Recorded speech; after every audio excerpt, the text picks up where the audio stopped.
Good morning, everyone. This is the Nacho Man Randy Sandwich here today, and I'm going to show you a device that Lenovo sent me a week or so ago. I'm finally getting a chance to check it out. Now, I'm not familiar with Lenovo's products when it comes to Android tablets. This is the Android tablet version of the YogaBook. There is also a Windows 10 version that costs approximately $50 more. I'm kind of skeptical on reviewing an Android tablet that has the ability to be a full-fledged operating system, that being Windows 10.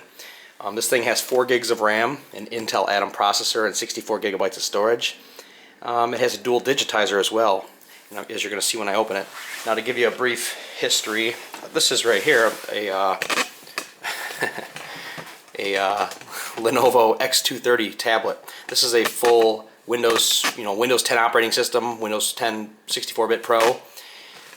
Has a stylus built into it. You can just pull the stylus out and write right on the screen. It's not so modern, but look, it's still running. I still use it. It's fast. Does what I need. It's also got a touch screen, and it can do the full 360-degree rotation where you flip it over and make it act as a tablet, where you don't have to use the physical keyboard. As you're going to see, this thing has that as well. Let's unbox it here. And I've opened it earlier. I got to do this carefully because I have to return this. I'm not being paid in any way, just so you know. I'm going to edge this off carefully because I don't want to rip the covering.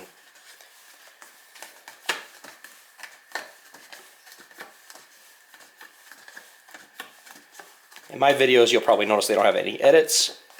I just show you how I look at the device. So let's open this up. So you see the tablet here. It's got that really cool finish. There's a few other colors to choose from. I think there's like a rose gold, and I'll write down the other ones and when I do the final review. This is just an opening unboxing here. So what it comes with paper. So I know you're gonna think that's kind of weird, but it comes with paper so that you can write on the paper on the tablet surface, and it will trace it on the screen so you can see what you're writing. It's kind of like a little placemat, I guess, but we'll get to that later as well in the review. Nothing super important to touch base on right now. So these are all the unwrappings, and the important part is the pen. Let's open this up and check it out.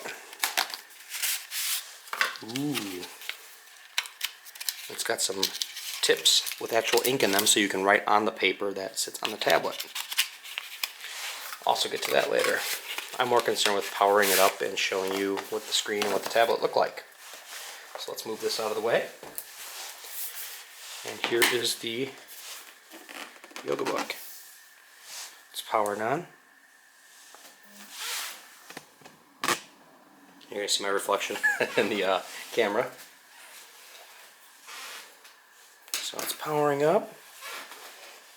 And excuse my wood floors from creaking. They're real wood floors, so they creak.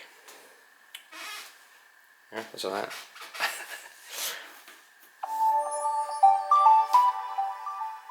It's got really high quality sound, by the way. If you want to listen to music on it, it sounds great. I tried out Google Play Music earlier. So we'll unlock the screen, and now you see this capacitive keyboard light up. Now, what the capacitive keyboard does is, it's kind of weird. It's like, why wouldn't you just type on the screen? Well, you got more room down here than you would if it was an on-screen keyboard. And weird thing I've noticed is it doesn't have a USB-C charger for how new this thing is. Let's see right here on the side. And here's your volume rocker, your 3.5mm headset jack, and power standby button. It's got this cool looking watch band hinge. It's a Lenovo thing, I guess. It's really nice. It feels durable. But all of the Lenovos I deal with on a daily basis are very rugged. It's their thing. It's usable at 360 degrees. You can rotate it back, and the keyboard shuts off once it passes 180 degrees. So then you have use of your tablet just like a tablet. So let's go back to normal view. And here you can see the keyboard. Now we're going to get into this pen usage in my review. I'll just touch base on how useful it is. But in a nutshell, you're going to hold down this little stylus button here. It will shut off the screen, and you can place like paper on it and write on the paper, and it will translate that to this area right here on this little notepad. Seems a little, I don't know, like kind of gimmicky to me, but that's just me saying that now. I might change my opinion later. So let's hold this button back, and then that goes away, and you can use it just like an Android tablet, where you can do your app drawer and check out different apps. And you'll see that there are some Lenovo things. Like, let's go to, run you through this real quick. It's the tutorial. So I don't know how well this is going to show up on a camcorder here. But just as introducing the Halo keyboard, that's the name of this. And the more you use it, the better it gets. Let's go next. And it's pretty much already what I've run you through, but it's got a dedicated home button here. I like that because I can just, let's zoom in on this capacitive keyboard to give you a,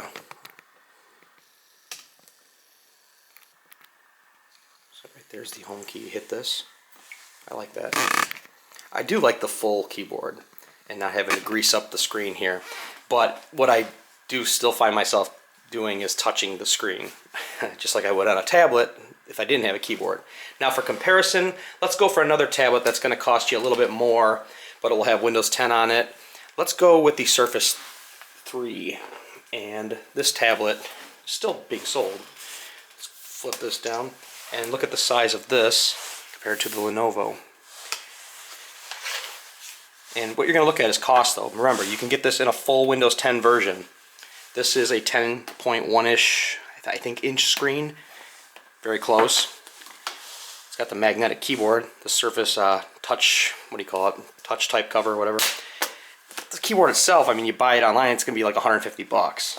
And also, since I've deployed probably close to 200 of these in a corporate environment, I've noticed that the G and H keys tend to pop off. I'm not going to have that problem with a capacitive keyboard, but I find myself being able to type much quicker on this. And of course the Surface has that nice metal kickstand. It's not going to flake out on you. And that's the Surface 3 for comparison in size. Now the Surface Pro 3, you'll have a couple extra inches on the screen. But yeah, if you have any questions, this is just an Android tablet. This isn't the Windows 10 version. If you have any questions about, you know, how it works, if there's anything you want to see it do, let me know, and I'll be sure to show you. Thanks a lot, everyone, for watching. Have a great day.